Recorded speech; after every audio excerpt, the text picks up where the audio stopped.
სამშვიდობისა პოზიცია პირდაპირ ეთერშია და ბუნებრივია რამდენიმე წუთში ჩვენ გვექნება პირდაპირ ჩართვა შერატონიდან და მოვისმენთ პირველ შეფასებებს შეხვედრის მონაწილეებისგან და მოვისმენთ ხელისუფლების და ოპოზიციის პოზიციებს.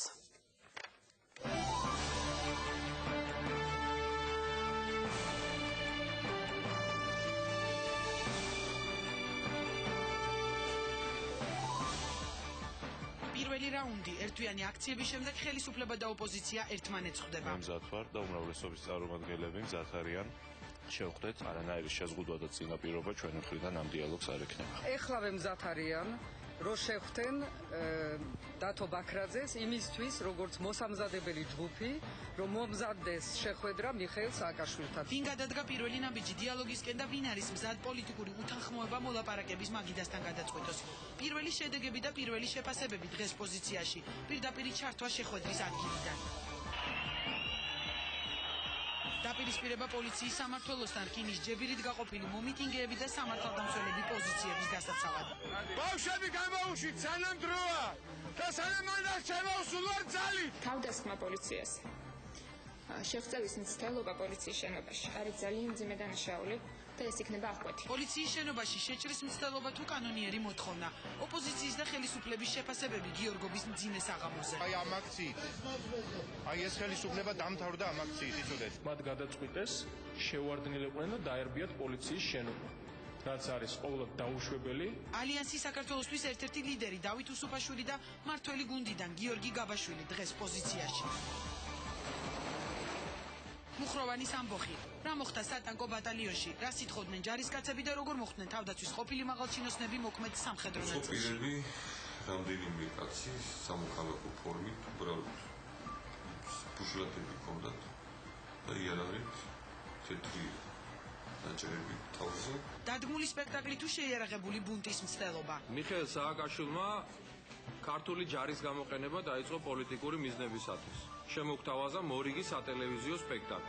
იყო მცდელობა ჯარისკაცების შეცდომაში შეყვანის, მაგრამ არ გამოვიდა. 5 მაისის მუხროვანი. რა იყო დაუმორჩილებლობის მთავარი მიზეზი? ასეთი სახით საქართველოს სახელმწიფოებრიობას ძირს უთხრიდა ჩვენი მტერი. რატომ არ მიიღეს ამბოხებულებმა თავდაცვის მინისტრის სამხედრო ნაწილში?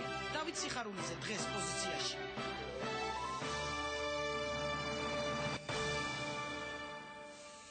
მაშასე ჩვენ პირდაპირ ეთერში ვართ. პირველი რაუნდი ერთვიანი აქციების შემდეგ ხელისუფლება და ოპოზიცია ერთმანეთს შეხვდა.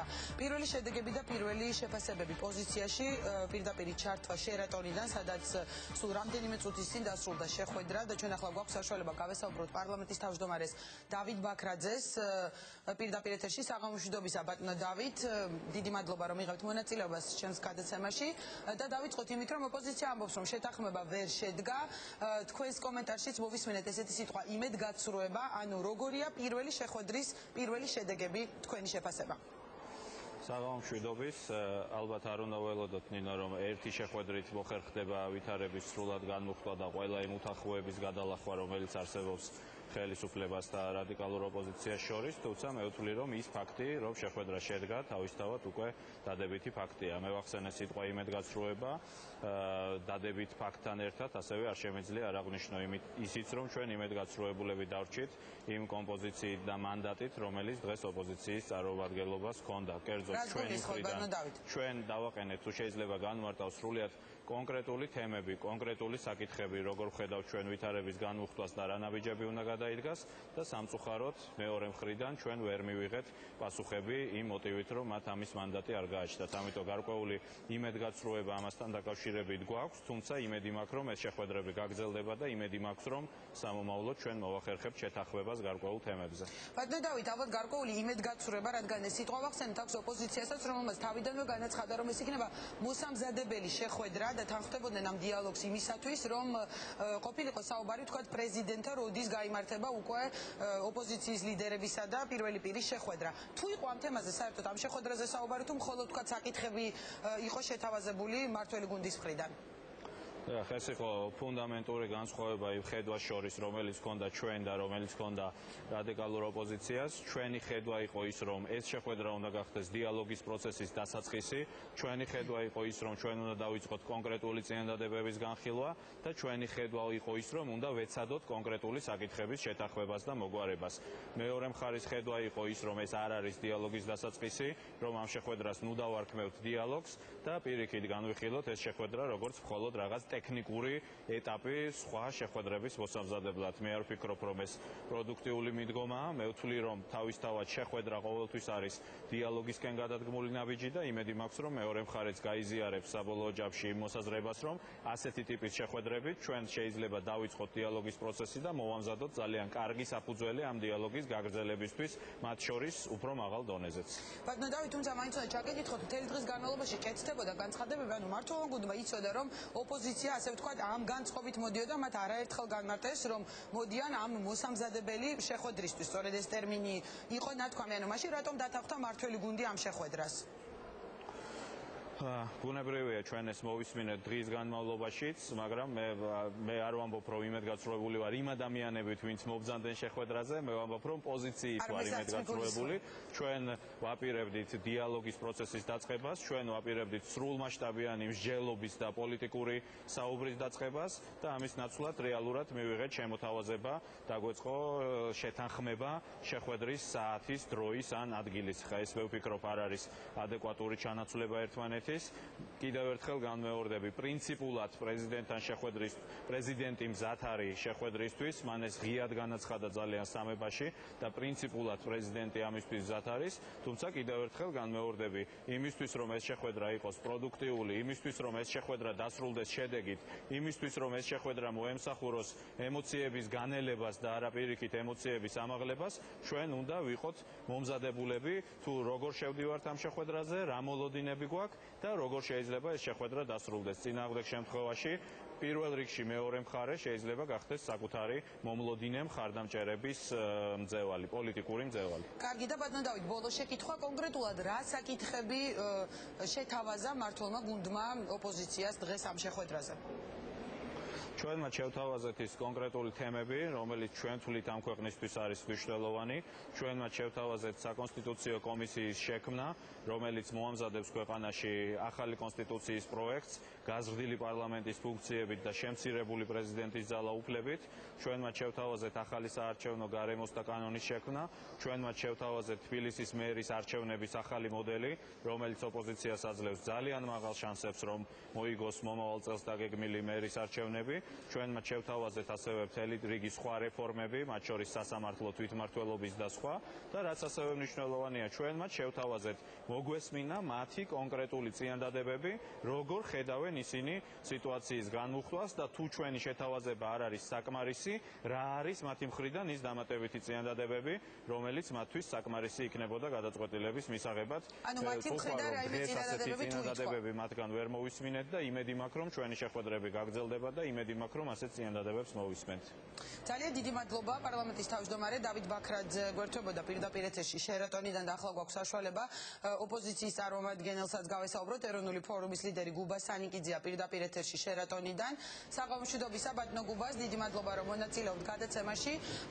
ჩვენ ვუსმენთ ბატონ დავითს, მოვისმინეთ თქვენი კომენტარები, რომ შეთანხმება ვერ შედგა, თუმცა პარლამენტის თავმჯდომარე ამბობდა, რომ მზად არის პრეზიდენტის შეხვედრისთვის, უბრალოდ წინა მოსამზადებელი შეხვედრა მართველი გუნდის მოსაზრებით იყო იმისათვის საჭირო, რომ როგორ უნდა გაწარიმართოს ეს შეხვედრა, ამაზე გესაუბრათ.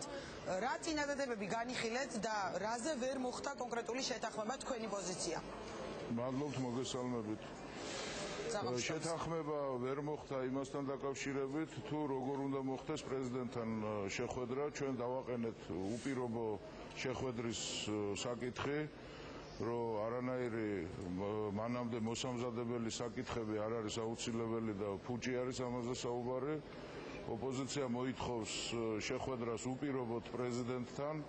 გავახსენეთ მათ პრეზიდენტის განცხადება სამების ტაძრიდან, სადაც მან განაცხადა, რომ ის მზად არის შეხვდეს ოპოზიციას.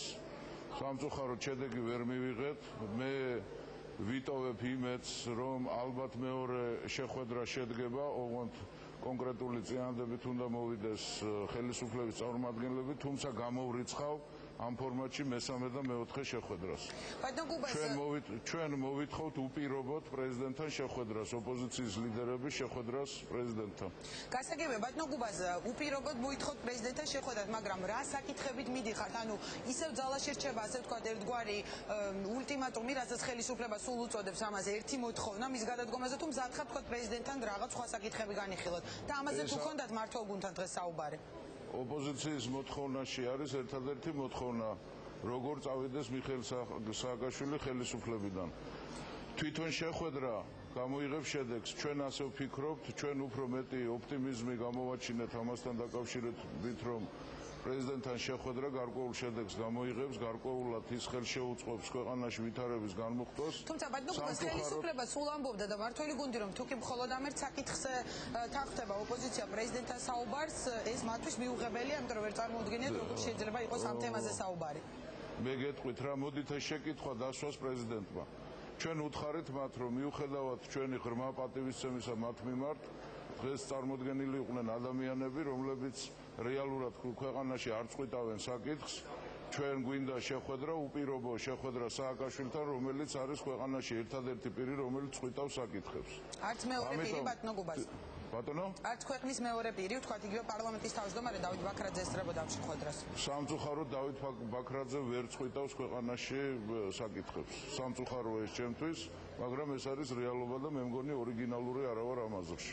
კარგი, ბატონო გუბაზ, თქვენ ახსენეთ, რომ შესაძლოა კიდევ შედგეს მეორე შეხვედრა და ელოდებით კონკრეტული წინადადებით მმართველ გუნდს. რა იქნება თქვენი შეთავაზება, ანუ იგივე რომ მხოლოდ პრეზიდენტთან აპირებთ მოითხოვთ უპირობო შეხვედრას, ანუ თქვენი მხრიდან იქნება რაიმე დამატებითი წინადადებები, ვთქვათ, წარდგენილი?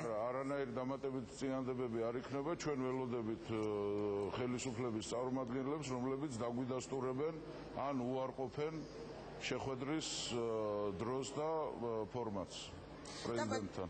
გასაგებია და ბატონო გუბაზ, დავით ბაქრაძემ თქვა, რომ მათ მანდატი არ ჰქონდათ დღეს შეხვედრის მონაწილეებს, რომ ამ მანდატით იყავით შეხვედრაზე. გაწყდა ხმა. გესმით ჩემი ბატონო გუბაზ? არ მესმის სამწუხაროდ. თუ არის საშუალება, რომ გავესაუბრო ბატონ გუბასთან და დაუსვა კითხვათ, ვარ და გადმოვალ სტუდიაში. თხოვჩევს პროდიუსერ შემეტყობინოს. ტექნიკური ხარვაზია სამწუხაროდ, უნდა დავემშვიდობო გუბას სანიკიძეს, დიდი მადლობა ეროვნული ფორუმის ლიდერს და შესაძლოა მას ოდნავ მოგვიანებით დავუბრუნდეთ და გადმოვდივარ სტუდიაში, სადაც ჩვენი სტუდიის სტუმარია უკვე ალიანსი საქართველოსთვის. ესმის ბატონ გუბას ჩემი ხმა უკაცრავად ბატონ დავით. კარგით, დავით უსუფაშვილია ჩემი სტუდიის სტუმარი, ალიანსი საქართველოსთვის ლიდერი, საღამომშვიდობისა ბატონ დავით. ჩვენ ერთად მოვისმინეთ ახლა სტუდიაში პირველი შეფასებები, თქვენ თავად არ ესწრებოდით ამ შეხვედრას, მაგრამ მაინც თქვენი შეფასება რას ელოდით ამ შეხვედრიდან და როგორ შეაფასებთ აი ამ შედეგს, თუ ქვია ამას შედეგი, ანუ იმას, რომ შეთანხმება მაინც ვერ შედგა.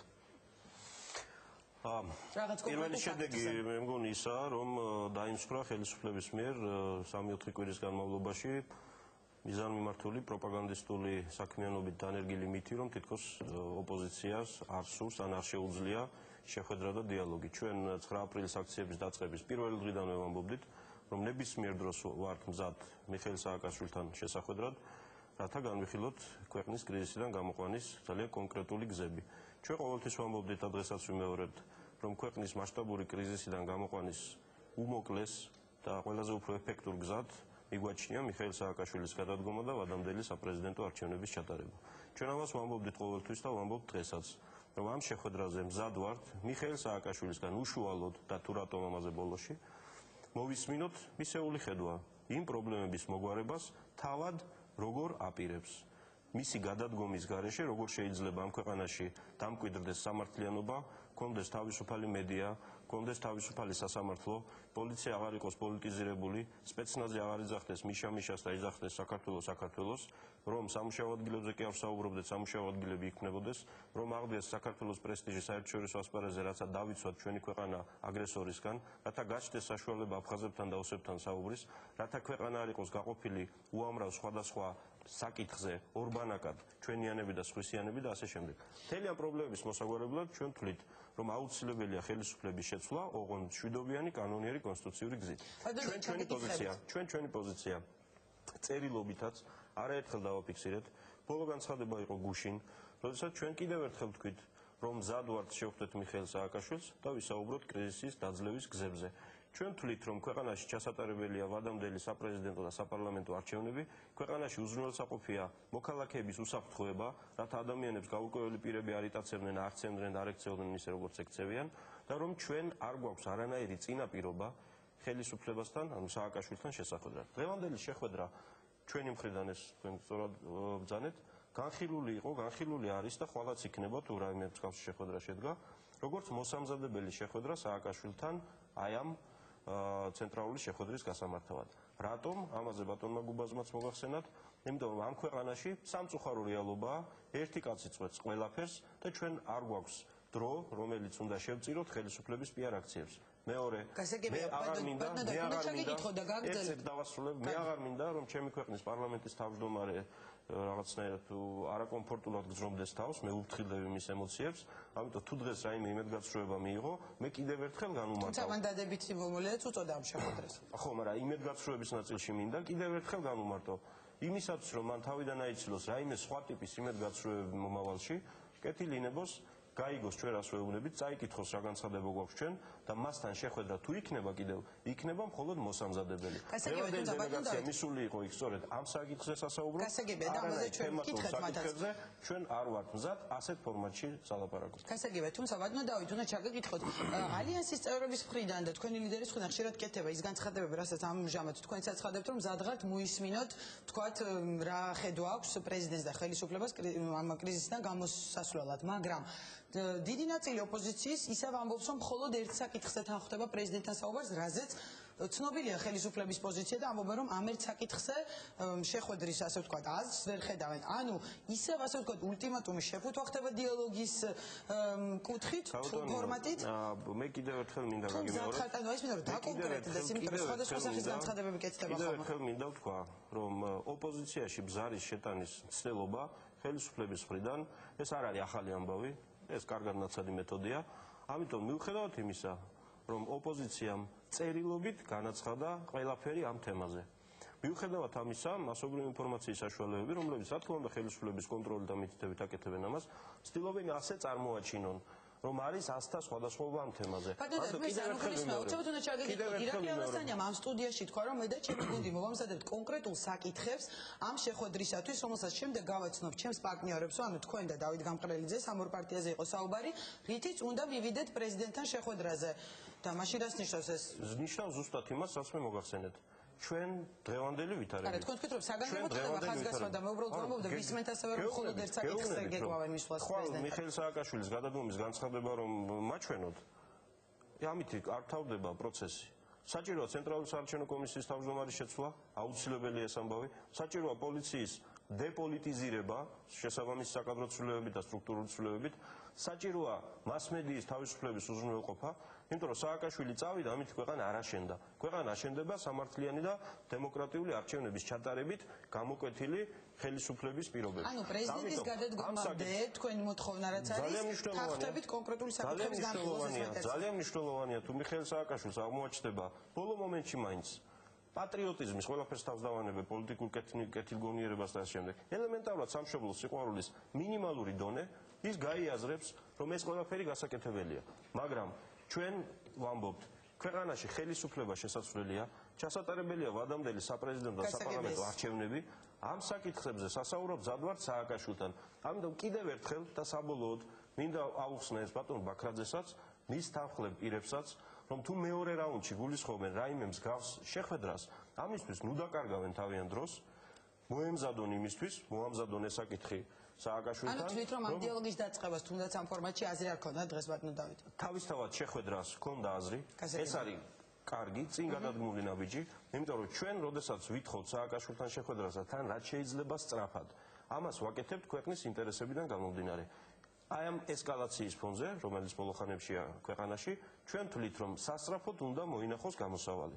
იმისათვის, რომ არ მოხდეს ძალადობის ესკალაცია, არ დადგეს ქვეყანა ქაოსის უსკრულის პირას და ჩვენ, როდესაც სააკაშვილის მხრიდან ტაძარში ნათქვამ სიტყვებს შევეხმიანეთ, პასუხად მივიღეთ ეს. მან თუ გახსოვთ, არქივში შეუძლიათ მოძებნოს თქვენმა პროდიუსერებმა, მან ბრძანა 10 დღის წინ. მე მზად ვარ შესახვედრად დღესაც, ხვალაც, ზეგაც. მე მზად ვარ. იგივეს მართველი გუნდი. მართველი გუნდი არა, სააკაშვილმა თქვა, მე ვარ მზად. თუ მზადაა პრეზიდენტი, მაშინ პრეზიდენტმა გითხრას, თუ პირდაპირ ვერ გვეუბნება, ვერ გვიბედავს, თუ ცხენია, თუ ეუხერხულება, კი ბატონო, ბაქრაძის მეშვეობით გითხრათ ეს. ამ შეხვედრისთვის ჩვენ მზად ვართ. ჩვენ მზად ვართ ამ შეხვედრაზე იყვნენ საზოგადოების წარმომადგენლები, საერთაშორისო ორგანიზაციების წარმომადგენლები, რათა ამ შეხვედრის პროცესში არგუმენტაცია თუ არ ვიცი ქცევის კულტურა თუ არ ვიცი ნებისმიერი რამ ობიექტურად შეფასდეს და მიეწოდოს საზოგადოებას. ჩვენ ამისთვის მზად ვართ, ამისთვის ძალიან ცოტა დროა დარჩენილი და მე მივმართავ ბაქრაძეს, რომელიც ქვეყნის მეორე პირია, მართლაც მეორე პირის დარი, პასუხისგებლობა, ადეკვატურობა, გამბედაობა, რისკზე წასვლა გამოავლინოს და ხელი შეუწყოს ამ შეხვედრის რაც შეიძლება მალე გამართვას. კიდევ მეორე დღევანდელი შეხვედრა ეს იყო წინ გადადგმული ნაბიჯი, მაგრამ ეს არის სრულიად არაადეკვატური იმასთან, რაც დღის წესრიგშია. დიდი მადლობა, მოდით დავასრულოთ ამ დიალოგის თემაზე საუბარი, იმიტომ რომ კვირაში იყო საკმაოდ ბევრი მთავარი თემა, ასე ვთქვათ, და მნიშვნელოვანი მოვლენა. მინდა ვისაუბროთ ამიღომში მომხდარ დაპირისპირებაზე სამართალდამცველებსა და მომიტინგეებს შორის. პირველ რიგში ოღონდ მოკლედ რომ ბევრ საკითხზე მოვასწროთ ბატონ დათო საუბარი, როგორი ამ ფაქტის თქვენეული შეფასება. იმიტომ რომ ამას ხელისუფლების მხრიდან და შინაგან საქმეთა სამინისტროს მხრიდან მოყვა განმარტება, რომ ეს იყო პოლიციის შენობაში შეჭრის მცდელობა, მომიტინგეები ამბობდნენ, რომ ეს იყო მშვიდობიანი აქცია. ეს ფაქტი რაც მოხდა, მე ძალიან მინდა რომ აღარ გამეორდეს რაიმე მსგავსი ამ ქვეყანაში. იმიტომ რომ ასეთი დაპირისპირების დროს ძალიან რთულია გამორიცხოს რომელიმე მხარემ მოვლენების კონტროლიდან გამოსვლა, რაც შეიძლება უბედურებით დასრულდეს. ამიტომ ჩვენ როდესაც ვამბობთ, რომ დრო ცოტა დარჩა, ამ ფაქტზე და ამ მოვლენებზე დაყრდნობითაც ვამბობთ, რომ როდესაც დაპირისპირება ამ დონეზეა მისული, აუცილებელია სასწრაფოდ მოინახოს გამოსავალი, რათა არ იქნეს გადადგმული გამოუსწორებელი ნაბიჯი, რომელიც დაგვავიწყებს ჩვენ ძალიან ბევრ სხვა თემას და გადაგვიყვანს სრულიად სხვა კალაპოტში მოვლენათა განვითარების. ეს აღარ უნდა განმეორდეს, ეს ერთი. მეორე. ანუ ორივე მხრიდან გულისხმობთ ოპოზიციის ფენას და ხელისუფლებას. როდესაც ჩვენ შეხვედრაზე ვსაუბრობთ, ჩვენ ვსაუბრობთ პასუხისგებლობის აღებაზე. იმიტომ რომ აქ არ არის სანახაობა ფეხბურთის მატჩი, ვინ მოიგებს, ვინ წააგებს და მაყურებელი დარჩება კმაყოფილი. დღეს მაყურებელი, ანუ ქართული საზოგადოება, მისი ბედი წყდება ამ მოედანზე პოლიტიკურ პროცესში, რა თამაშიც მიდის და რა დაპირისპირებაც მიდის. თუმცა ბატონო, თქვენ ხო ორივე მხარეზე საუბრობთ, უბრალოდ უნდა ჩაგეკითხოთ, გუშინ მე ვუსმენდი თქვენს ლიდერს, რომელმაც თქვა, რომ ეს იყო დაგეგმილი მშვიდობიანი აქცია ამ პოლიციის სამმართველოსთან რაც მოხდა და შემდეგ უბრალოდ სპონტანურად განვითარდა მოვლენებიო. გულისხმობ ირაკლი ალასანის, რომელიც გუშინ ერთ-ერთ ეთერში საუბრობდა ამაზე. ანუ რას ნიშნავს ეს რა კუთხით გეკითხებით, იცით რომ როდესაც პოლიტიკოსებზე ვსაუბრობთ, მე აქ არ მაქვს საუბარი, თუნდაც გია გაჩეჩილაძეზე, ვთქვათ ის არ არის პოლიტიკოსი და ემოციურად მიიღო ეს გადაწყვეტილება, რაც ირაკლი ალასანიამ განაცხადა. სად არის პოლიტიკოსების პასუხისმგებლობა, რომ თუნდაც მისი მხარდამჭერები მართოს, რომ ეს არ გადავიდეს რაღაც უმართავ პროცესებში, იმიტომ იყო ამის საფრთხე. 6 მაისის საღამოს. მე ამაზე ვსაუბრობ, როდესაც სპეცნაზის წარმომადგენლები აფურთხებენ მომიტინგეებს რიკულების შიგნიდან, ან მიშა-მიშას იძახიან, ან ქვებს ისვრიან რაღაცის საპასუხოდ, ეს პირველ რიგში ნიშნავს, რომ სპეცნაზი, ანუ შეიარაღებული ხალხი გამოსულია ხელისუფლების კონტროლიდან. იმიტომ რომ მე არ მინდა დავიჯერო, რომ მიხეილ სააკაშვილი ტელეფონით ეუბნებოდა ამ ხალხს, რომ აქეთ თუ იძახიან საქართველო, თქვენ დაიძახეთ მიშა-მიშა. მე არ მინდა დავიჯერო, რომ ის პოლიციელები, რომლებიც ამ აქციის დასრულების შემდეგ უკვე იქეთ მაიაკოვსკის ძეგლთან სასულიერო პირებთან და ქალებთან და ბავშვებთან შევიდნენ იმ კონფლიქტში, რომელიც სხვა შორის ბევრმა ტელევიზიამ არაჩვენა, რომ ეს სააკაშვილმა დაურეკა გადამღები ჯგუფების სხვა შორის, იმიტომ რომ ძალიან მოულოდნელად დაიწყო ეს ინციდენტი. ხო, იხელთ ეს რა დრო მიყვეთ მაშინ ამას, ანუ პოლიცია გამოსული კონტროლიდან, ეს ამ ძალიან ცუდი. მე ისკითხეთ ზუსტად ხელისუფლებაზე გასაგებია ეს, მაგრამ აი თქვენს ნაწილზე ვისაუბროთ, რომ ოპოზიციის მხრიდან იყო, თქვა ხელიდან წასული და სიტუაცია მხარდამჭერების საკონტროლებლად. ოპოზიციის ლიდერები და ესეც კადრებში ჩანს, მაქსიმალურად ცდილობდნენ იმ დაპირისპირების თავიდან აცილებას, რის ზღვარზეც ვიყავით. და მე მგონი პირდაპირ ნახა მაყურებელმა ყველაფერი ეს ეთერში, ირაკლი ბათიაშვილი, დავით გამყრელიძე, ვიძინა გუჯაბიძე და სხვები, როგორც ცდილობდნენ ამ ხალხის შეკავებას. მაგრამ სწორედ ამას ვამბობ, რომ ასეთი პროცესები, როდესაც ამ ზღვარზე მიდის, მაშინ ძალიან ძნელია მოხდეს ყველაფრის გაკონტროლება. ამისი დაშვება არ შეიძლება. მაგრამ ძალიან მნიშვნელოვანია გავიაზროთ რას მოყვა ეს ჩემი აზრით მიუღებელი ფაქტი, რომელიც აღარ უნდა განმეორდეს. მოყვა იმას, რომ პოლიცია, რომელიც ასევე არის პოლიტიზირებული, ახორციელებს შერჩევით მართლმსაჯულებას, იმის ნაცვლად, რომ ჩვენს მიერ ასობით განცხადება, რომელიც გადავეცით კონკრეტული ცემის ფაქტებზე, იქ ყოფილიყო რამე გამოძიებული, მოხდა რა? ჩვენ ყველამ პირდაპირ ეთერში ვნახეთ ახალგაზრდების მხრიდან ის აქციელი, რაც ტელევიზიის პირველ არხთან მოხდა,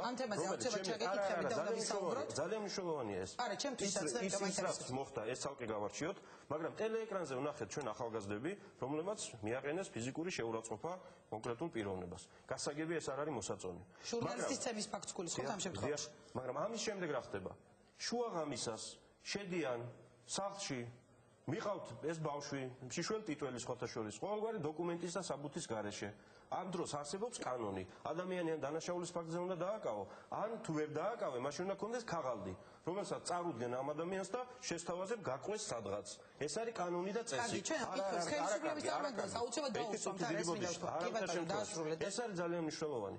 როდესაც ასეთ დაძაბულ ვითარებაში ხელისუფლების ვიღაც წარმომადგენლები, და ამიტომა კონტროლიდან გამოსული სიტუაცია ხელისუფლების მხარესაც. მე არ მგონია ბაქრაძემ დაავალა ეს იმ ხალხს. ასე დაძაბულ ვითარებაში, როდესაც სამართალდამცავი ორგანოები ნაცვლად იმისა, რომ მართლა კანონით და წესით თუ რამე ნახეს არასწორი, ის აღკვეთონ. აკეთე ასე ბანდიტურად ესხმიან თავს ახალგაზრდებს ღამე, ყოველგვარი დოკუმენტის გარეშე მიყავთ სადღაც, მშობლები არ იციან სად არიან და მერე ჩვენ ვისმენთ იმ ფაქტებს, რაც გავიგეთ ადვოკატების მხრიდან, სახალხო დამცველის წარმომადგენლების მხრიდან. ეს არის ცეცხლთან თამაში.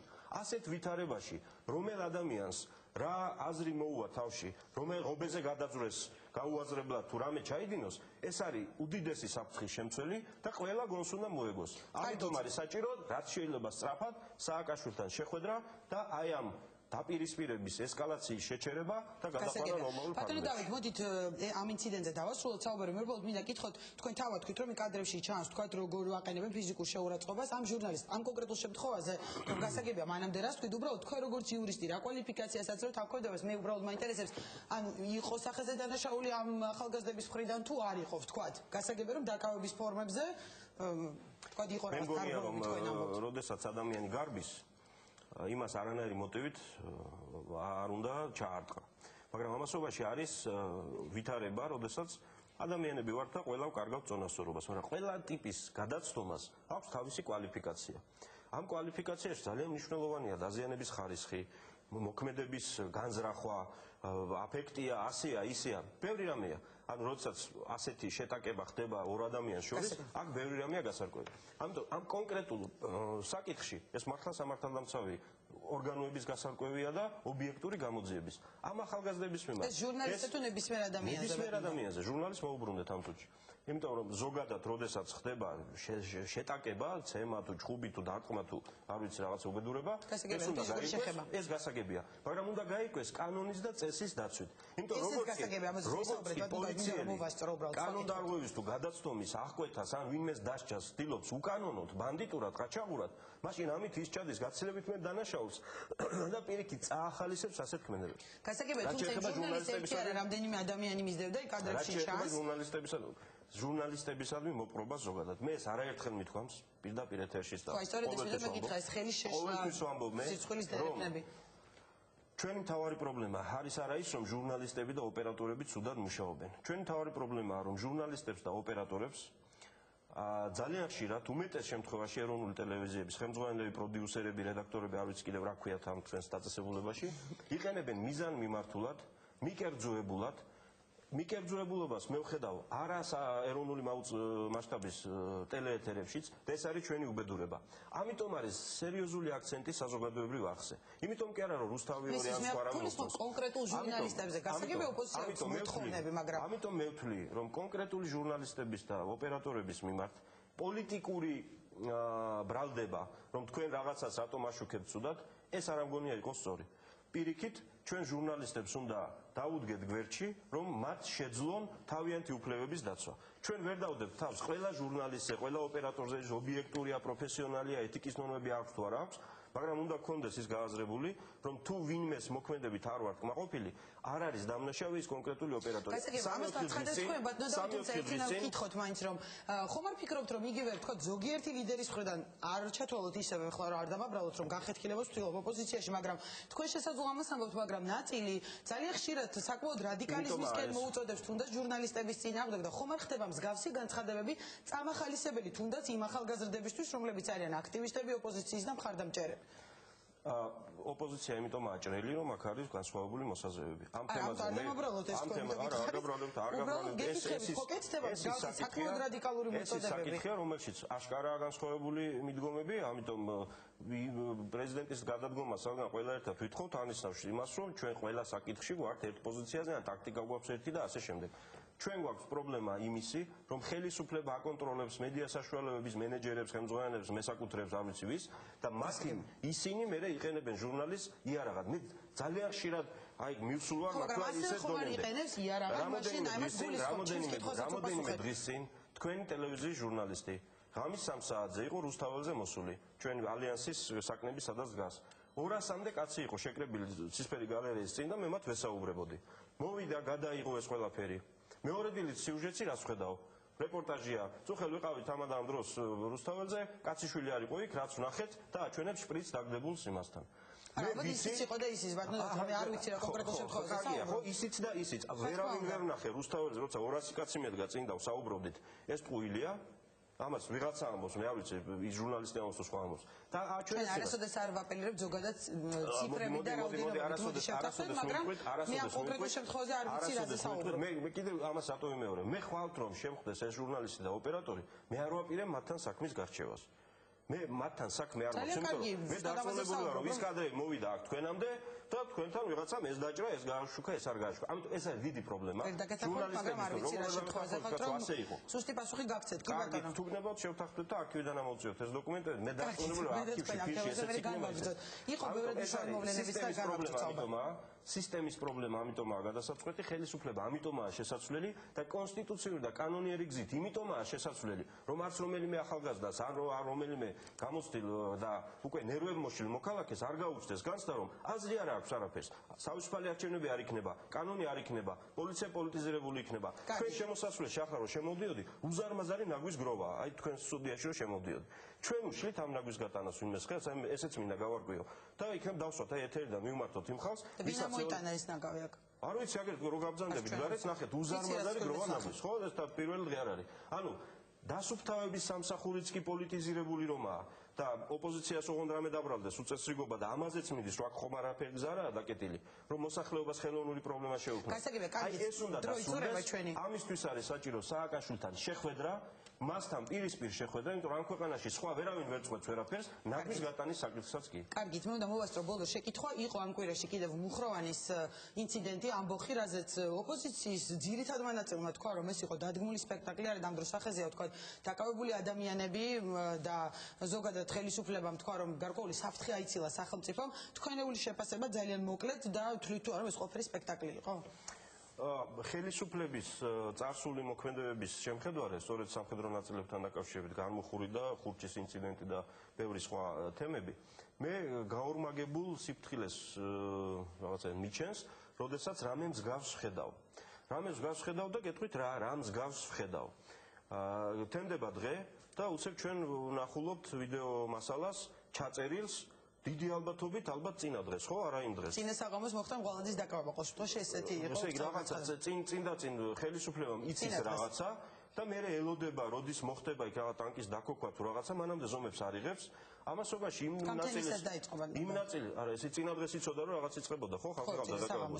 წინა საღამოს, ანუ იმ საღამოს არანაირი ზომა არ არის მიღებული. მე გვეუბნებიან რომ იმ ნაწილის ტერიტორიაზე თუმცა ინფორმაცია მოგროვთ ვიხსენებ, რადგან მარტო ხარ თქვენ ოპოზიცია და რომ იყო ესეთი ინფორმაციაც რომ სწორედ ამ ღვალაძის დაკავებას მოყვა შემდეგ მოულოდნელად ესეთი ამბოხი იმ დილით. აბა როგორ ვიგადრებოთ ახლა, ხო, ან ეს დავიჯეროთ ახლა, ვიღაცას დაგვიგმილი ქონდა ამბოხება და ღვალაძეზე რო დააკავეს, ამის გამო გააკეთა. ელემენტარულად ხო დაუკავშირდეს ერთმანეთს დასაწყისი და ბოლო. იმ ნაწილის მეთაური რადიო რომელსაც მე მგონი პალიტრის ეთერში ამბობს ასეთი განცხადება, რომელიც დილით გავიდა. რომ მე ვეთანხმები პატრიარქს თუ მორჩილები მის მოწოდებას და მე არ ვაპირებ ხელი აღმართო თანამოქალაქეების წინააღმდეგ. კითხვა ხო ჩდება, რატო აკეთებს ეს კაცი ამ განცხადებას? საიდან ეს ჰაერზე მოუვიდა ეს თავში აზრად? ამიტომ სრულად ლეგიტიმური კითხვა ჩნდება. ხომ არ ქონდა საქმე სრულად სხვა მოვლენასთან. იმ დღეს გახსოვთ, დაგეგმილი იყო ოპოზიციის აქციები ქალაქის შემოსასვლელებში. ეს ნაწილი მდებარეობს ერთ-ერთ იმ ადგილზე, სადაც დაგეგმილი იყო. ანუ ამბობთ, რომ იყო რაღაც, ასე ვთქვათ, ამბოხი თუ ინციდენტი ჯარში, მაგრამ ვერ მოხდა სულ დადგმული სპექტაკლი იყო, მე ამას გეკითხებით. მოიცა, თუ ნაწილის მეთაურმა თქვა, რომ მე არ დავემორჩილებ ბრძანებას, რომელიც მოქალაქეების წინააღმდეგ ჩემს გამოყენებას აპირებს, მე მგონია, რომ ამ შემთხვევაში ამ მეთაურს ის მეთაური ვალდებულია დატოვოს თანამდებობა, თვითონ უნდა დაეტოვებინა, მაგრამ ამ პოზიციის გამომთქმელი ადამიანი ჩემი აზრით არის ამ ქვეყანაზე და ამ ხალხზე მოფიქრალი ადამიანი. ჯარში მე რა როგორ უნდა გაკეთდეს, ეს სხვა საქმეა. მაისაიას შპიონის მხილების ფაქტი, რომელიც იმავე დღეს იქნა გაკეთებული. ბატონო, მოკლედ იყოს. გვეუბნებიან, რომ 7 აგვისტოდან, 7 აგვისტოს აქვს მას ჩადენილი რაღაცა უბედურება მიაწოდა. 7 აგვისტოდან და 7 მაისია. ეხლა ამ ფაქტის იმ დღეს გამომზეურებაც, რომ აი შპიონი ვამხილეთ კიდევ ერთი. თქვენ არ გიჩნდებათ კითხვა, ამ დღეს ამხილეს, როდესაც მუხროვანში ეს მოხდა. თუ ამითი გაამაგრეს რაღაცეები, რომ აი ეს ამბოხი, მაისაიამ 7 თვის რაღაც ჩაიდინა, ეს ჩანაწერი ახლა დღეს გამოვიტანეთ და ვამხილეთ. აი ამ სპექტაკლების შემხედვარეს, რა თქმა უნდა, იქნება ძალიან რთული ვითარება. დღესაა სახელმწიფოებრიობის კრიზისი. იმიტომ რომ ეს ცნობილი იგავი რომაა, ხო? რომ იმდენად გაიტეხა სახელი ამ ხელისუფლებამ შიგნითაც და გარეთაც სხვათა შორის. ამ ინციდენტზე ნახეთ საერთაშორისო პრესა. ამბოხი იყო წყალებში.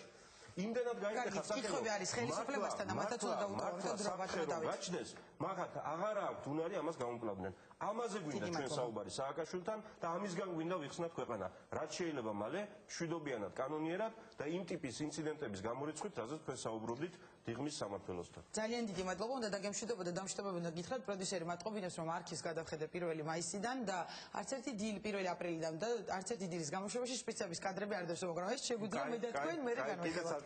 ძალიან დიდი მადლობა ალიანსი საქართველოსთვის ერთ-ერთი ლიდერი დავით უსუფაშვილი იყო ჩემი სტუმარი, დიდი მადლობა სტუმრობისთვის და ვიდრე გიორგი გაბაშვილი შემოგვერთება, ჩვენ გვაქვს საშუალება ვნახოთ პირველი კომენტარები დღევანდელი დღის მთავარი თემა იყო შერეტოში გამართული შეხვედრა და რა კომენტარები გაკეთდა ხელისუფლებისა და ოპოზიციის მხრიდან. ჩვენ გავაცანით მეორე მხარეს ის კონკრეტული წინადადებები, კონკრეტული რეფორმები, რომელსაც ჩვენ ვხედავთ როგორც ამ ქვეყანაში დემოკრატიული განვითარების გაგრძელების გზას. მე გარკვეულწილად მინდა დავაფიქსირო ჩემი იმედგაცრუება, რომ სამწუხაროდ მეორე მხარის ხედვა იყო განსხვავებული და მათი შეფასებით დღევანდელი შეხვედრა იყო არა დიალოგის დასაწყისი, შინაარსობრივი დიალოგის დასაწყისი, არამედ სხვა შეხვედრის ტექნიკურად მოსამზადებელი ეტაპი. ჩვენ მზად ვიყავით შინაარსობრივი განხილვისთვის, ჩვენ მზად ვრჩებით შინაარსობრივი განხილვისთვის. მე იმედი მაქვს, რომ ეს შეხვედრები გაგრძელდება და მე იმედი მაქვს, რომ ჩვენ გადავალთ შინაარსობრივ შეთანხმებაზე. ჩვენ პრინციპულად მივესალმებით ამ დიალოგის დაწყებას, ამ საუბრის დაწყებას. ეს კომუნიკაცია ძალიან მნიშვნელოვანია რადიკალური ოპოზიციის ფრთასთან, იმ ნაწილთან, რომელიც დღეს აქ იყო წარმოდგენილი და ჩვენ იმედი გვაქვს, რომ ეს კომუნიკაცია მომავალშიც გაგრძელდება. შეთანხმება ვერ შედგა, პოზიციები იყო განსხვავებული. ჩვენგან იყო წამოყენებული საკითხი, რომ პრეზიდენტთან შედგეს ოპოზიციის ლიდერების უპირობო შეხვედრა. ჩვენი ოპონენტები ამისთვის მზად არ იყვნენ. მათ დააყენეს საკითხი, რომ შეთანხმებასთან დაკავშირებით რაზე შეიძლება ოპოზიცია წავიდეს, რაზე არა, ამაზე იყო საუბარი. ჩვენ შევთანხმდით იმაზე, რომ ვერ შევთანხმდით, ჩვენ იმედს ვიტოვებთ, რომ უპირობოდ ჩვენ არა გვაქვს არანაირი პირობები, ჩვენ არა გვაქვს აკრძალული თემები, ჩვენ არ ვამბობთ, რომ მხოლოდ ამაზე დაგელაპარაკები და სხვა არაფერზე, და მე იმედს ვიტოვებ, რომ უპირობოდ ასეთი შეხვედრა იქნება. უპირობოდ სააკაშვილი შეხვდება ისე როგორც მანის განაცხადა სამების საკათედრო ტაძარში, შეხვდება ოპოზიციის ლიდერებს. დღევანდელი დღით, დღევანდელი შეხვედრით დავადასტურეთ კიდევ ერთხელ, ჩვენ აი ამ პოზიციაზე ვდგევართ. ჩვენ ველოდებით მათგან პასუხს. დღესდღეობით სამწუხაროდ არ აღმოჩნდა მეორე მხარე მზად იმისთვის, რომ შეგვეთანხმებინა დრო, ადგილი და ფორმატი უპირობო შეხვედრისა, თუმცა არ არის გამორიცხული, რომ ამგვარი კომუნიკაცია კვლავ შედგეს. მაშინ ჩვენ ახლოს საშუალება გვაქვს უკვე სტუდიაში უმასპინძლოთ გიორგი გაბაშვილს მართველი გუნდიდან, რომელიც უშუალოდ ესწრებოდა ამ დიალოგს შერატონში. საღამომშვიდობისა ბატონო გიორგი, მადლობთ რომ მობრძანდით სტუდიაში. ბუნებრივია საუბარს დავიწყებ ამ შეხვედრით. მოვისმინეთ ჩვენ რომ შევთანხმდით იმაზე, რომ ვერ შევთანხმდით. იგივე თინა ხიდაშელი აცხადებდა ამას. როგორ ჩაიარა შეხვედრა, ანუ შეფასებები ასე თუ ისე მოვისმინეთ, მაგრამ როგორ მიმდინარეობდა ეს პირველი პირისპირ შეხვედრა თითქმის ერთთვიანი აქციების შემდეგ და რატომ ვერ მოხერხდა რაღაც შეთანხმება? პირველ რიგში ვიტყვი თვითონ ფაქტი შეხვედრისა ძალიან პოზიტიურია, ეს არის გარკვეული სიგნალი იმისა, რომ პოლიტიკურ ძალებს პრინციპში შეუძლიათ დიალოგი, პრინციპში შეუძლიათ შეხვედრებისა და მოლაპარაკებების ფორმატით საკითხების გადაწყვეტა. ჩვენ არ მოველოდით იმას, რომ ერთ დღეში რაღაც გარკვეული ძალიან სერიოზული შეთანხმებები შედგებოდა, მაგრამ ყოველ შემთხვევაში ჩვენ ვიყავით მზად შინაარსობრივი საუბრისთვის. ანუ კონკრეტულად გვესაუბრა იმ ნაბიჯებზე, რა ნაბიჯების, პოლიტიკური ნაბიჯები, პოლიტიკური რეფორმები განმუხტავს სიტუაციას, ეს ერთი და მეორე ქვეყანას წაიყვანს პოზიტიური გზით.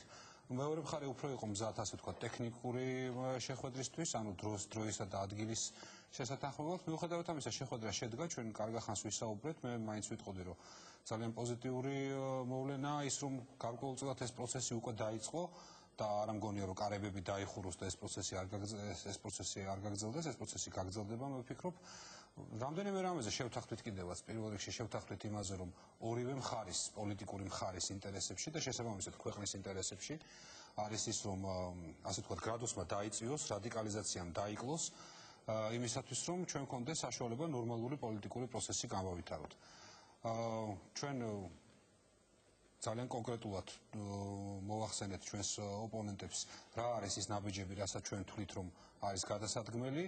შევთავაზეთ, რომ მეორე მხრიდან ყოფილიყო ასევე შინაარსობრივი წინადადებები დაყენებული, მაგრამ ითქვა, რომ ამისთვის ჯერჯერობით მზადყოფნა მეორე მხრიდან არ არის. ამაზე მინდა უზუსტად გითხოთ, ოპოზიცია ამბობს, რომ ამ საკითხებზე, თქვათ, რაც შესაძლოა ხელისუფლებამ შეთავაზა, ანუ ის რომ მოისმინონ თქვენ როგორ ხედავთ გამოსავალს ამ დაძაბული სიტუაციიდან, მზად არიან ესაუბრონ პრეზიდენტს. ეს ცნობილი იყო მართველი გუნდისთვისაც და დღეს გაკეთდა და კიდეც განცხადებს ბატონ დავით ბაქრაძესაც ვკითხე, რომ ოპოზიცია მოდიოდა მოსამზადებელ შეხვედრაზე.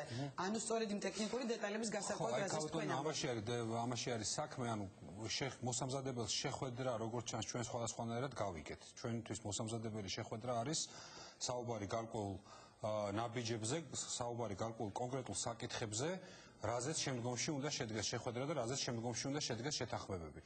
მეორე მხარემ გაიგო ეს როგორც თქვა ტექნიკური დეტალების დაზუსტება. პროტოკოლური დეტალების დაზუსტება. ხა ჩვენ ვთქვით, რომ პრეზიდენტთან შეხვედრა ოპოზიციის ლიდერებისა მართლაც საჭიროა, ეს შეხვედრა უნდა შედგეს, მაგრამ ის უფრო პროდუქტიული იქნება, თუ მანამდე იქნება გარკვეულად პოზიციები მოთელილი, ანუ პრეზენტირებული იქნება ჩვენი ხედვა სიტუაციისა, პრეზენტირებული იქნება ჩვენი ოპონენტების ხედვა, გავლილი იქნება ყოველ შემთხვევაში მოლაპარაკებული იქნება პოლიტიკურ გუნდებში, ასე ვთქვათ, ის კონკრეტული ნაბიჯები, რასაც ჩვენ ერთმანეთს ვთავაზობთ, ასე ხედავთ ჩვენ ამ კონკრეტულ მომზადებას ამ შეხვედრისა და ეს პროცესი შესაძლოა გაგრძელდეს. ახლა ჩვენი ოპონენტებისგან არ მიგვიღია პასუხი, რომ ასეთი შეხვედრა შეუძლებელია. ანუ თუ ითქვა რამე კონკრეტული დრო, თქვათ, როდის შედგება მეორე რაუნდი ისევ მართლა გუნდსა და კომუნიკაცია არ არის რთული, ყველას გვაქვს ტელეფონები, ყველა შეგვიძლია ერთმანეთს ანუ დაუკავშირდეს. დღეს არც შეგვიძლია თქვათ, როდის შესაძლოა შედგეს პრეზიდენტის შეხვედრა, ხო? გულისხმობ, რომ ჯერ მეორე რაუნდი უნდა. თავად რომ სურვილი დაფიქსირდა იმისათვის, რომ ეს კომუნიკაცია გაგრძელდეს, ამ ტიპის შეხვედრა შესაძლოა კიდევ ერთხელ შედგეს და შედგეს იმისათვის, რომ ჩვენ უფრო კონკრეტულად ვიყოთ მომზადებულები ორ მხრივად იმისათვის, რომ კიდევ ერთხელ დაუბრუნდეთ კონკრეტულ საკითხებს. ჩვენ არ გვითქვავს და ცოტა მიკრის როცა ამაზეა საუბარი, ჩვენ არა ვართ მზად იმისათვის, რომ პასუხი გავცეთ შეხვდება თუ არა ოპოზიციას პრეზიდენტი, ჩვენ ვთქვით, რომ ნებისმიერი ფორმატით, ნებისმიერ დონეზე. ჩვენ მზად ვართ შეხვედრებისთვის, ანუ შესაძლოა იმ მოთხოვნაზე შედგეს ეს შეხვედრა, ბატონო გიორგი, არა, ბუნებრივია ხა ჩვენ მართალი გუნდის სულამობდა, რომ თქვა ამ ერთ მოთხოვნაზე პრეზიდენტი არაპირებს შეხვდეს ოპოზიციის ლიდერებს. ოპოზიციამ თქვა რა არის მისი ძირითადი მოთხოვნა, ჩვენ ვთქვით, რომ ეს საკითხი ჩვენთვის დღის წესრიგში არ დგას, მაგრამ გვაქვს სხვა წინადადებები, ხო? ახლა შეხვედრა იმისათვის, რომ კიდევ ერთხელ ერთმანეთს ულტიმატიური ფორმით დაუდასტუროთ ჩვენი აზრი, რომელიც ჯერ კიდევ ქონდა ერთი თვის წინ, მე მგონი ასეთ შეხვედრა მთლად პროდუქტიული არ იქნება, არ არის გამორიცხული ასეთი შეხვედრა, მაგრამ მთლად პროდუქტიული არ იქნება, ამიტომ ჩვენ თვლით, რომ იმისათვის, რომ ჩვენმა საზოგადოებამ კონკრეტულად მოიგოს მთელ ამ პროცესში. ანუ ჩვენ ხო იმისათვის არა ვართ, რომ ან ერთმა პარტიებმა მოიგონ, ან მეორე პოლიტიკურმა ძალამ მოიგოს. ზუსტად იგივე სიტყვებს ამბობდა დავით უსუნოშვილი. იმისათვის, რომ საზოგადოებამ მოიგოს, ჩვენ თვლით, რომ ეს შეხვედრა უნდა გამოვიყენოთ იმისათვის, რომ ჩვენ შევთანხმდეთ მომავალი გრძელვადიანი თანამშრომლობის ფორმატზე და შევთანხმდეთ კონკრეტულ ნაბიჯებზე, კონკრეტულ რეფორმებზე, საარჩევნო სისტემაზე, როდის დავждებით, როგორ დავждებით, რა მიმართულებით წავალთ, საკონსტიტუციო რეფორმებზე, რა მიმართულებით წავალთ, რა იქნება, ანუ არ შეიძლება შეთანხმება ერთ დღეში მოხდეს ყველაფერზე, ბუნებრივია, მაგრამ ასე ვთქვათ, საგზაო რუკასავით იმისათვის, რომ ჩვენ ორივე მხარემ ვიცოდეთ, საით მივდივართ და რაც თავარია დარწმუნებულები ვიყოთ, რომ ეს გზა არის პოზიტიური ჩვენი საზოგადოებისთვის, ჩვენი ქვეყნისთვის, ამ შეხვედრას სჭირდება მომზადება. ჩვენ ასე ვთვლით, ეხლა ეს არ არის გამორიცხული, რომ ჩვენ ასე ვთქვათ, კიდევ ერთხელ შევხვდეთ ამ ფორმატით, იმიტომ რომ მეორე მხრიდან ჩვენს კოლეგებს, ჩვენს ოპონენტებს ჰქონდათ მანდატი, როგორც ჩანს, მხოლოდ ტექნიკურ საკითხებზე საუბრის, ამიტომ დღეს შინაარსობრივ საკითხებს ვერ ჩავღრმავდით, მაგრამ შესაძლოა ჩვენ ჩავღრმავდით შინაარსობრივ საკითხებს, შესაძლოა კიდევ ერთხელ შევხვდეთ იმისათვის, რომ პოზიციები დავაახლოვოთ, მაგრამ მე უსარგებლოს ამ შეხვედრას არ დავარქმევდი, იმიტომ რომ პირველი შევთანხმდით, რომ ჩვენ ყველაფერი უნდა გავაკეთოთ სიტუაციის განმუხტვისთვის და არა დამუხტვისთვის.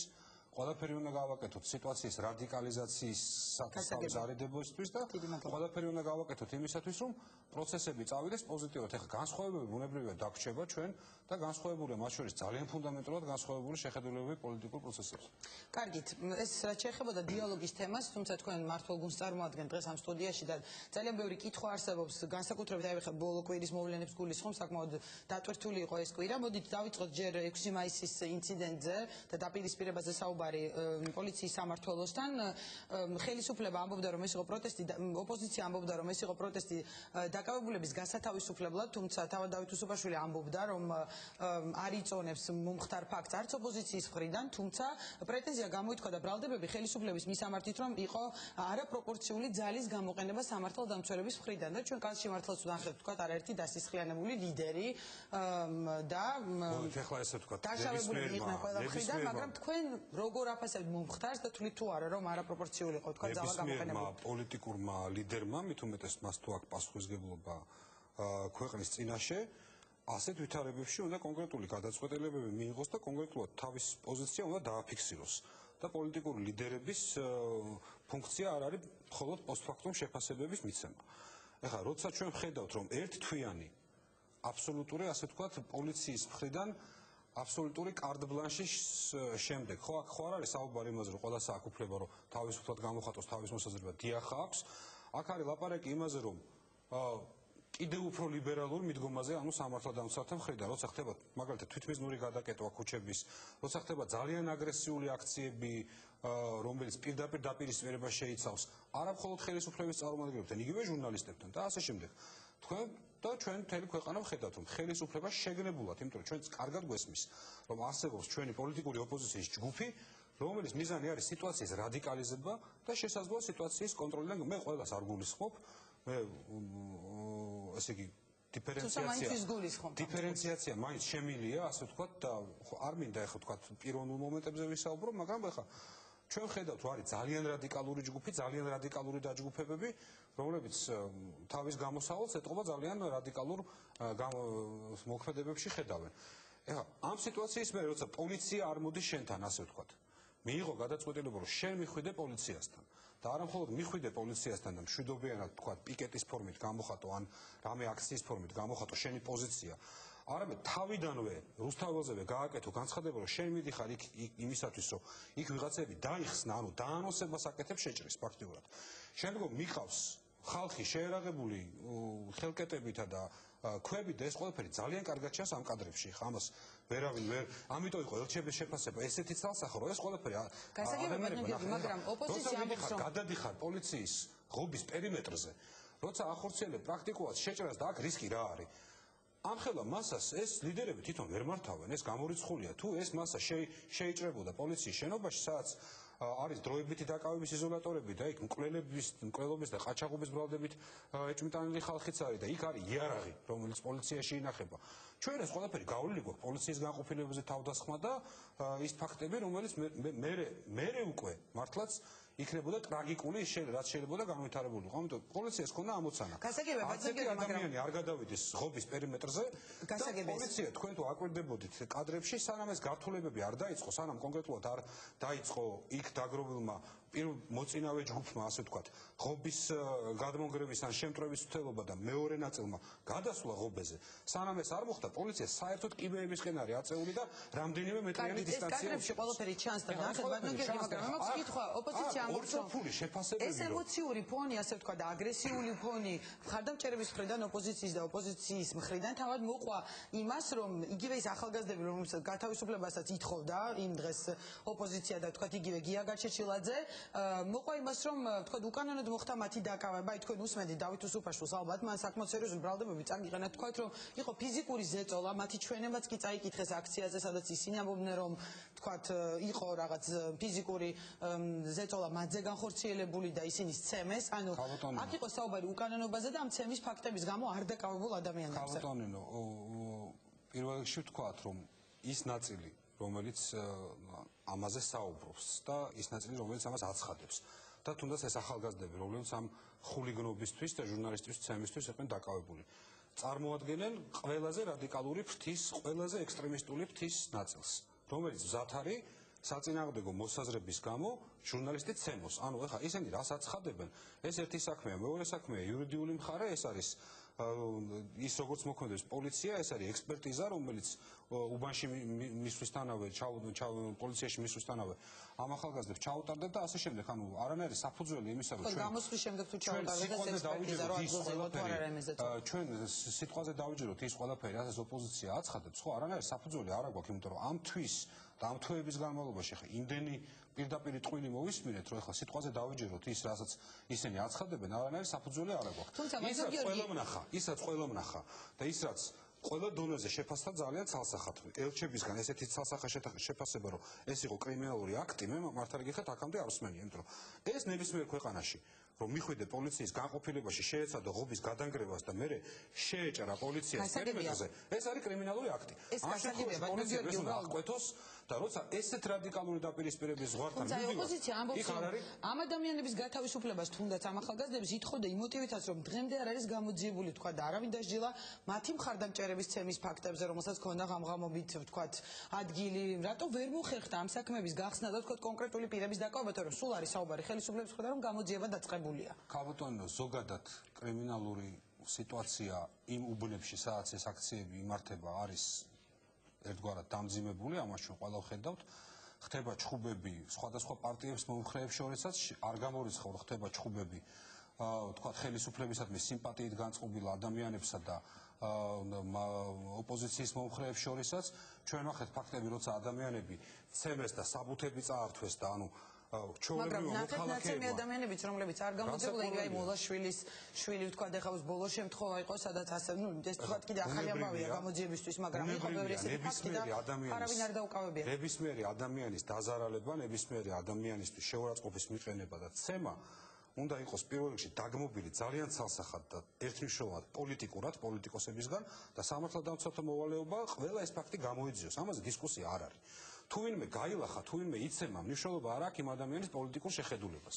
ცემა და გალახვა არ არის მეთოდი, რომელთაც უნდა მოქმედებდნენ პოლიტიკური ძალები, მაგრამ სამწუხაროდ ჩვენი პოლიტიკური ოპონენტებისგან ხედავთ იმას, რომ ეს ფაქტები ახალისებული ეროვნულ გმირებად აფასებენ იმ ადამიანებს, რომლებიც დაწყებული ჟურნალისტები, დამთავრებული რიგითი მთაწმინდელებით გალახავენ და ძალიან მძიმე დაზიანებებს მიაყენებენ. ეხლა ეს განწყობა, რომ თავისთავად ჩვენ უფლება გვაქვს, თუ კი მოვინდომეთ მოსახლეობის რაღაც ჯგუფს წავიდეთ და დაკავებული ადამიანები ლეგალურად, ოფიციალურად პოლიციის მიერ დაკავებული ადამიანები პოლიციის შენობიდან დავიხსნათ, რას ნიშნავს ეს? ეს ნიშნავს პოლიციის შენობაზე თავდასხმას, მაგრამ პოლიციის შენობის აღება და დაკავება ისთვის დანაშაულს ჩადის ამაზე საუბარი. და იმ ადამიანების გამოყვანა. ბატონ გიორგი, მე აუცილებლად რაღაცაზე კიდევ ერთხელ გავამეორებ.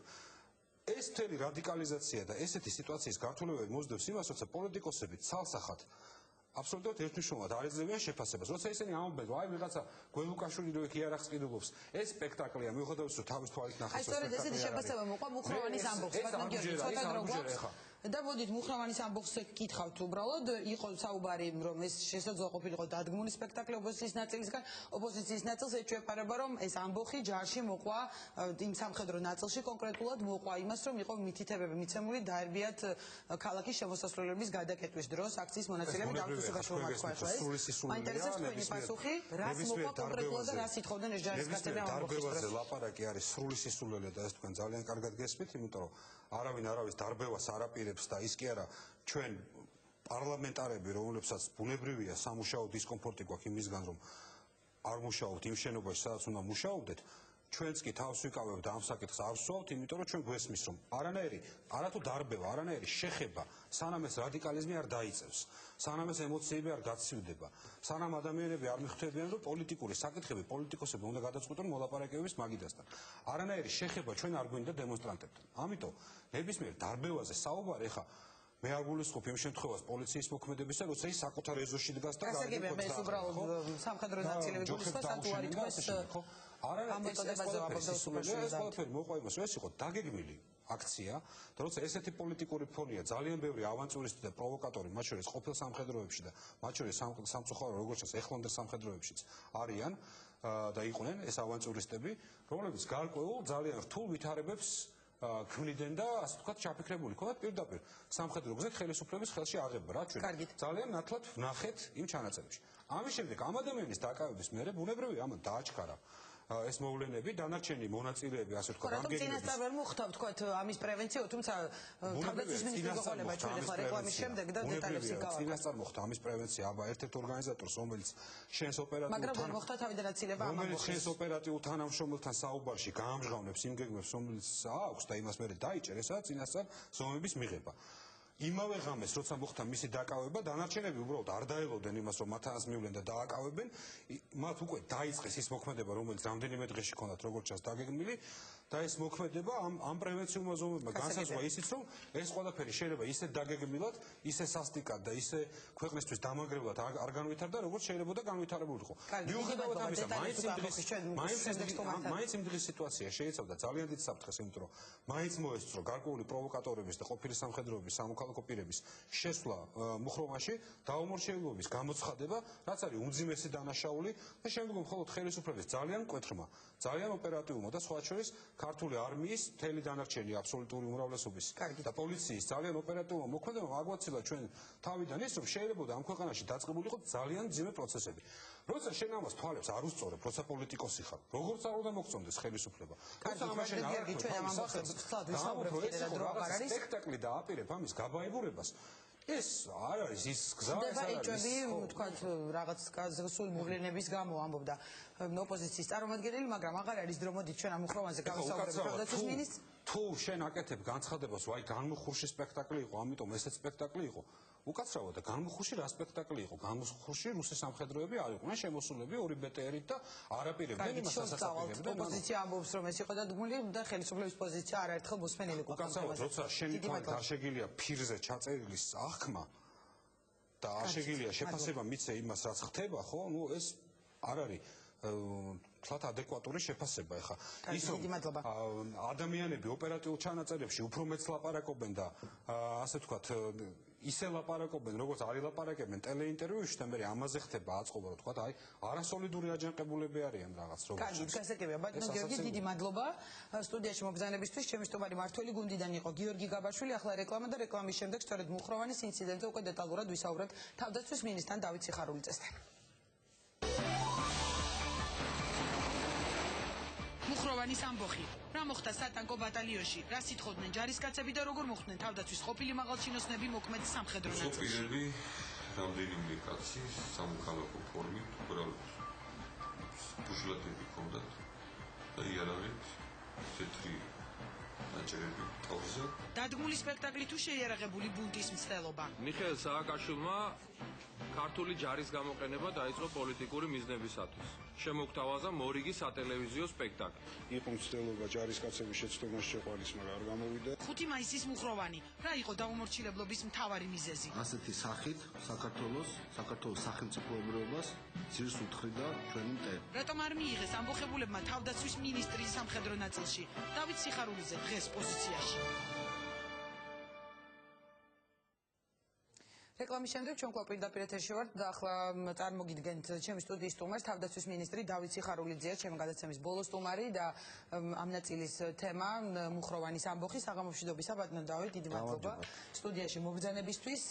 ბუნებრივია თქვენთან ვისაუბრებთ ამ 5 მაისის ამბოხზე და პირველ რიგში მოდი დავიწყოთ იმით, რომ რა მოხდა მუხროვანში, ანუ თუ ქონდათ რაიმე კონკრეტული მოთხოვნები იმ სამხედროებს, ვინც იყვნენ ამბოხების მონაწილეები, იმიტომ რომ ეს ესე ღიად და თქვა ოფიციალურად არ თქმულა, რა სიტყოდნენ ისინი. მადლობთ. მუხროვანში თქვენ იცით რომ თუ გავყვებით ამ მოვლენათა განვითარებას, იყო ერთ-ერთი მეთაურის მცდელობა აეჯანყებინა სხვა ბატალიონი, ეს გახლავთ სამხედრო პოლიციის ბატალიონი, რომელიც მდებარეობს ორთაჭალაში. იქ მას თვითონ ბატალიონმაც გაუწია წინააღმდეგობა და წინასწარ დაგეგმილი გეგმით იგი გაემართა მუხროვანისკენ, სადაც გამოცხადდა დაუმორჩილებლობა, მათ გაკოჭეს სამხედრო პოლიციის თანამშრომლები, გამაგრდნენ, შეიარაღეს პირადი შემადგენლობა, დაიკავეს პერიმეტრზე თავდაცვა, გამოიყვანეს მძიმე ტექნიკა საცავებიდან და მოიყვანეს ის საბრძოლო მდგომარეობაში. რაც შეეხება მოთხოვნას. რაც შეეხება მოთხოვნას. მოთხოვნა ფორმულირებული არ იყო, გახლავთ მხოლოდ ესე იგი ბატალიონის მეთაურის ზოგადი წუწუნი სხვადასხვა თემაზე და მან სადა რომ ეს მოლაპარაკების პროცესი გაეწელა. მან კონკრეტული მოთხოვნა მას არ ჩამოუყალიბებია. თქვენ გახსოვთ მე გავრცელდა მისი განცხადება თითქოს რაღაც დიალოგს ითხოვდა ოპოზიციასა და ხელისუფლებას. პროცესების გაწევა ახსენეთ, ბატონო დავით, გამახსენდა რომ გაჟღერდა რომ სამხედროები ორდღიან დაუმორჩილებლობას აცხადებდნენ, იყო ესეთი განცხადებები, ანუ რა შეჭირდებოდათ ეს 2 დღე ვთქვა, ამაზე მოის იყო განმარტებები. კონკრეტული დანაშაულის ფაქტი ის არის, რომ გამოაცხადეს დაუმორჩილებლობა და იყო ამბოხი. სამხედრო ნაწილში, რაც არის ძალიან მძიმე დანაშაული და ამ სწორედ ასეთმა მძიმე დანაშაულებმა ჩვენს უახლეს ისტორიაში მიგვიყვარა ძალიან მძიმე შედეგებამდე. აი ეს იყო ძირითადი პრობლემა. მაგრამ რატომ ითხოვდნენ 2 დღეს ეს ჯარისკაცები?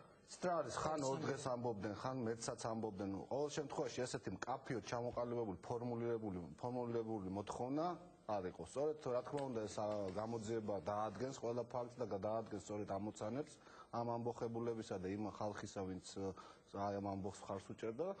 თუმცა მე მაინც ჩვენ შეგვიძლია ახლა მხოლოდ ვივარაუდოთ, რომ უბრალოდ იყო 2 სცენარი, რაც წინასწარ ხა მე არ მინდა გამოძიების კონკრეტულ მასალებზე ვისაუბრო, მაგრამ იყო მოსაზრება, რომ ყოფილიყო მარში, თქვენ მოისმინეთ ეს ჩვენებებში, რომელიც გავრცელეს სამართალდამცავმა ორგანოებმა ტელევიზიაში და იყო მეორე, რომ რაც შეიძლება დიდხანს ყოფილიყო რაღაც დაძაბულობის კერა და მე ვთქვათ, ვიღაც კონკრეტული პიროვნება თქვენ ნახეთ გავრცელებულ მასალებში ამბობს, რომ რუსები დაეხმარებოდა.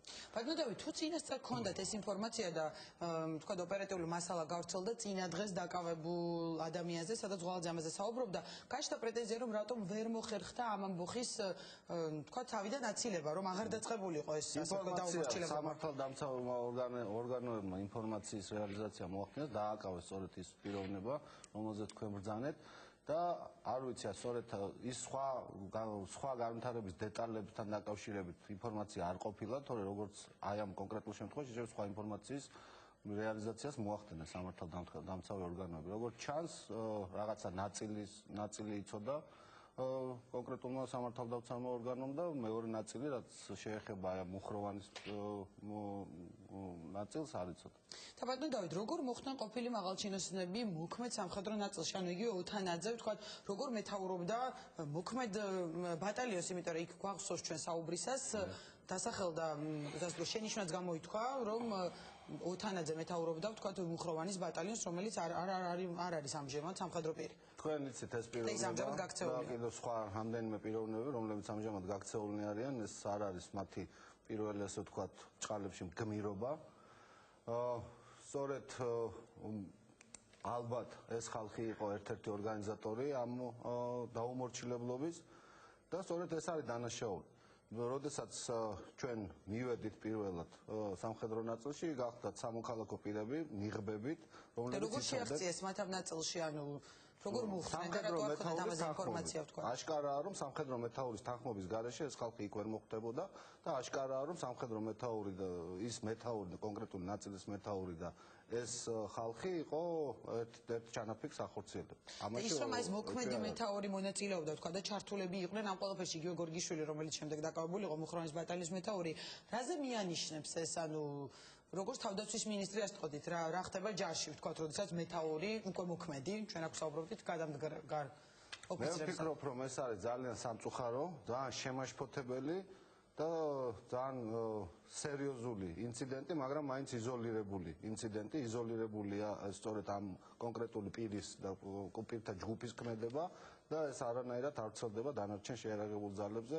პირიქით მე მინდა გითხრათ, რომ ამ უკანასკნელი დღეების განმავლობაში ამ ამბოხის შემდეგ მუდმივად კონტაქტი მაქვს შეიარაღებულ ძალების სამეთაუროს და ზოგადად კონტაქტი მაქვს ახლა განსაკუთრებით და ყველა არის შეშფოთებული, აღშფოთებული და ისინი მიაჩნევენ და ყველა ერთხმად მიიჩნევს რომ ეს იყო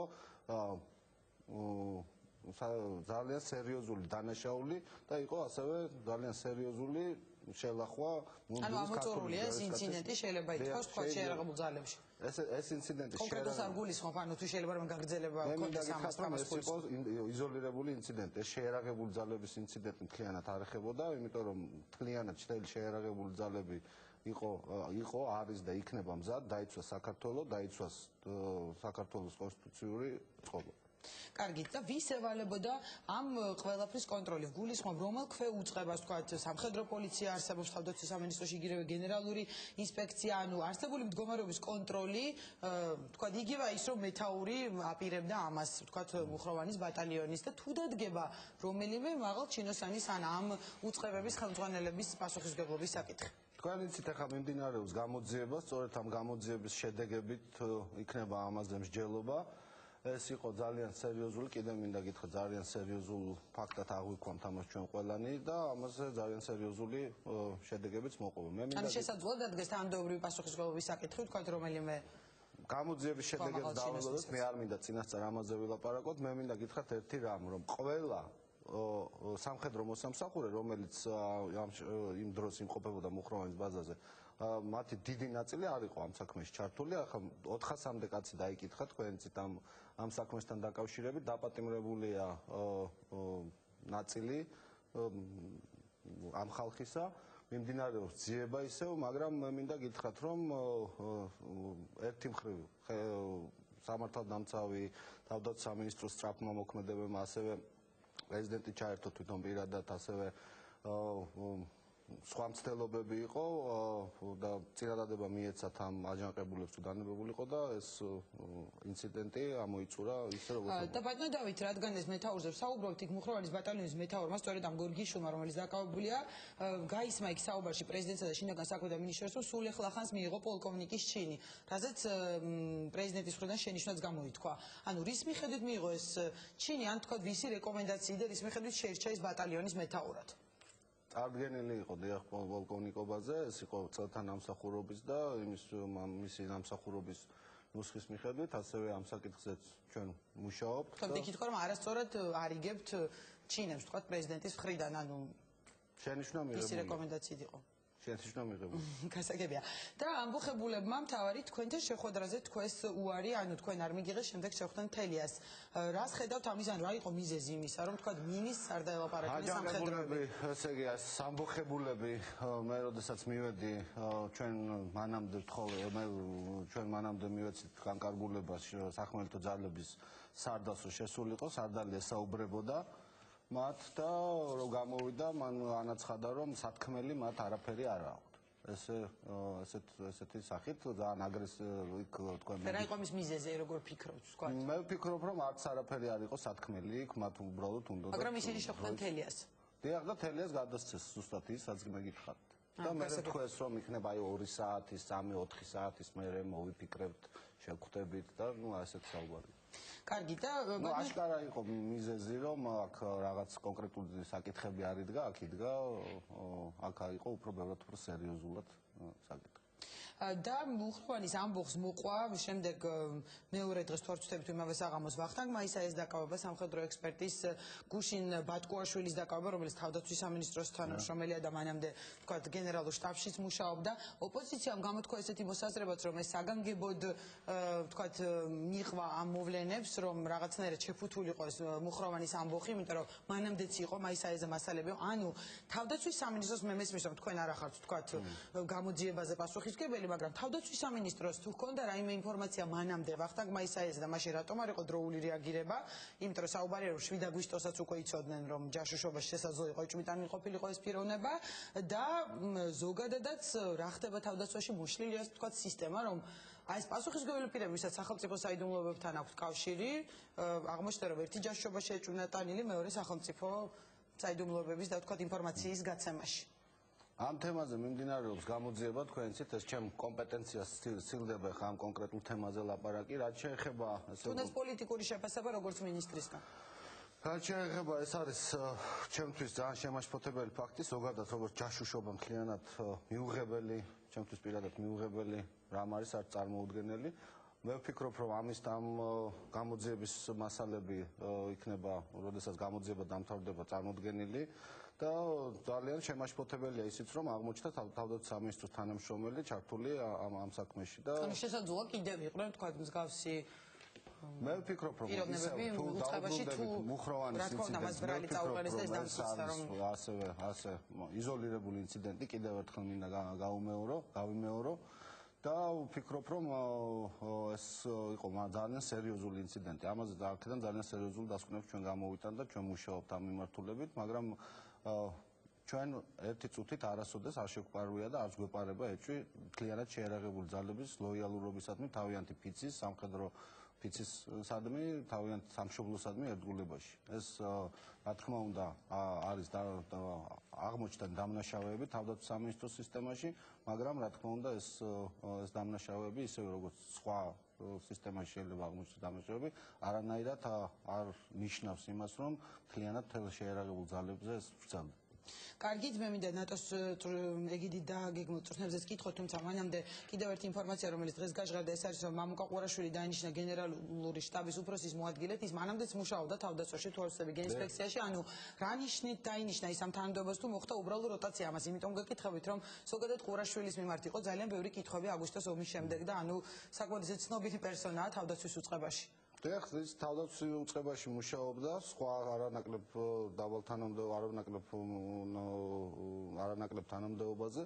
ეხლა მოხდა მისი წარდგინება ამ თანამდებობაზე და იგი დაინიშნა. ანუ ეს არის დაწინაურება იყო გარკვეული როტაცია. რა თქმა უნდა, ეს არის პროფესიონალი სამხედრო, მას აქვს ძალიან დიდი სამხედრო კარიერა გავლილი, გახლავთ გენერალი და მუშაობდა არასოდეს არ წასულა თავდაცვის სამინისტროდან და ახლაც მუშაობდა და იგი წარდგენილი იქნა ამ თანამდებობაზე და დაინიშნა. კარგი და ბოლო კითხვა 11 მაისს იწყება ნატოს ეგიდით დაგეგმილი წვრთნები თბილისში, რომელსაც წინ უძღოდა საკმაოდ სერიოზული პროტესტი მოსკოვის მხრიდან და კეთდებოდა ღია განცხადებები, რომ რუსეთი ყველაფერს გააკეთებდა იმისათვის, რომ ჩაეშალა ეს წვრთნები. შესაბამისად, თუ არის რაიმე სახის, თქვათ, გართულებები მოსალოდნელი ამ მხრივ, თქვა როგორც თავდაცვის მინისტრი რა სიტყვით, თუ თვლით, რომ ყოველგვარი მუდმივად ჩაივლის ეს წვრთნები და დაგეგმილ ფარგლებში ჩატარდება. ეს წვრთნები მე ვფიქრობ, რომ ჩატარდება ისე როგორც ჩვენ გვაქვს დაგეგმილი. მე ვფიქრობ, რომ მთელი ეს უაზრო ხმაური ამ წვრთნების გარშემო, რომელიც ჩვენ მეზობელი ქვეყნიდან მოდის, ისახავს მიზნად მხოლოდ ერთს. და ძალიან კაფეო მიზანი აქვს მაგ. გადაიტანონ ყურადღება იმისგან, რომ თვითონ არასრულებენ არც ერთ შეთანხმებას, რომელიც დადებული იქნა ომის მერე, არც ერთ ყველა ცდილობენ, რომ ძირი გამოუთხარო ყველა იმ ფორმატს, მოლაპარაკების ფორმატს, რომელიც შეიქმნა ამ ომის შემდეგ და გადაიტანონ ყურადღება ისეთ რამეზე, როგორც არის ნატო პარტნიორობის მშვიდობისათვის პროგრამით დაგეგმილი წვრთნები. ანუ თუ ელოდებით რაიმე გართულებას, თქვა იგივე რუსეთის მხრიდან მათი ჩარევით, იმიტომ რომ საკმაოდ დიდი განცხადებები კეთდებოდა. მიმაჩნია, რომ ეს ნაკლებ სავარაუდოა. გასაგებია, ძალიან დიდი მადლობა. თავდაცვის მინისტრი დავით სიხაროლიძე პასუხობდა პოზიციის კითხვებს და ამით ჩვენი გადაცემა დასრულებულია, ჩვენ მომავალ პარასკევს კვლავ შევხვდებით ერთმანეთს. მადლობთ.